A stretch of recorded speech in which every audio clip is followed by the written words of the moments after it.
Shock has a chilling effect, particularly when it takes the form of an unexpected meeting with a man from whom you have recently stolen $3 million worth of wine. Sam Levitt shivered and pulled his terry-cloth robe closer around his body, still damp from an early morning dip in the Chateau Marmont pool. "Here." The man on the other side of the table, smiling, tanned, immaculate, slid a cup of coffee across to Sam. "Drink this. It will warm you up.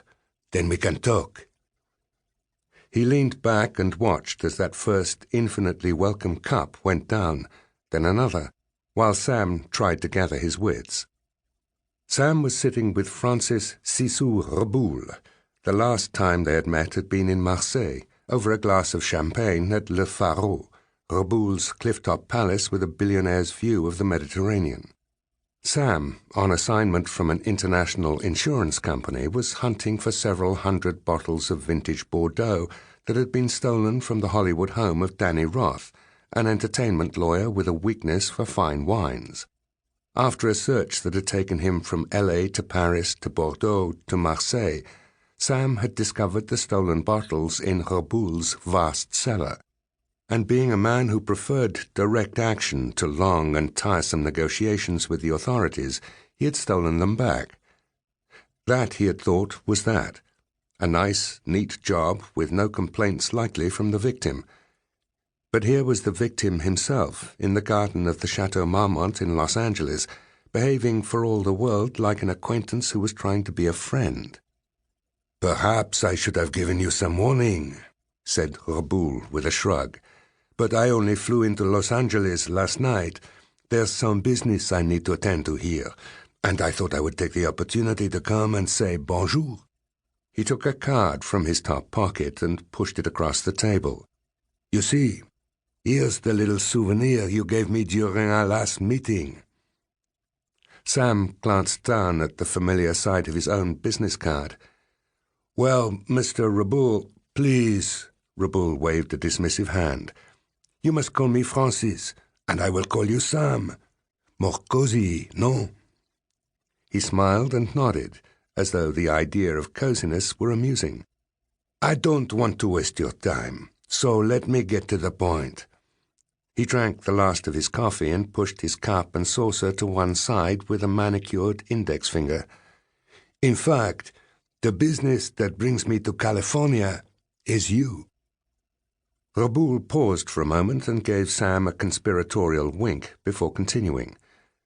"I have a situation in Marseille that requires someone, ideally, as you will see, an American, with particular and rather unusual gifts.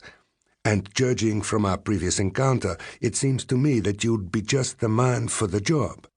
What would you say to a few weeks in Marseille? It's at its best this time of year, before the full heat of summer.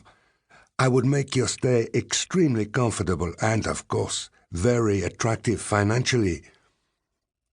Suspicion fought with curiosity, and curiosity won.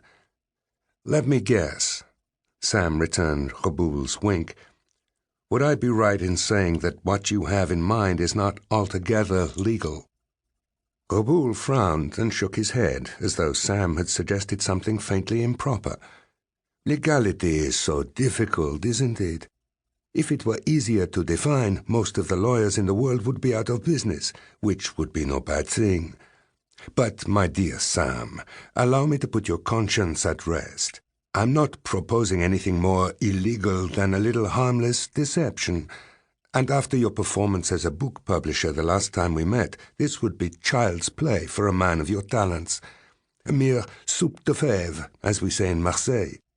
Reboul's attention suddenly shifted from Sam to the woman making her way through the garden toward their table. "How delightful," he said, smoothing his hair and standing up. "We have a visitor." Sam turned to see Elena Morales, dressed in what she called her client uniform of black suit and black high heels, and carrying a slim black briefcase, the businesslike effect enlivened by a discreet flurry of black lace visible beneath the opening of her jacket. She stood over Sam, tapping her watch and looking far from pleased. "Is this your idea of casual Friday, or have you forgotten about the meeting?"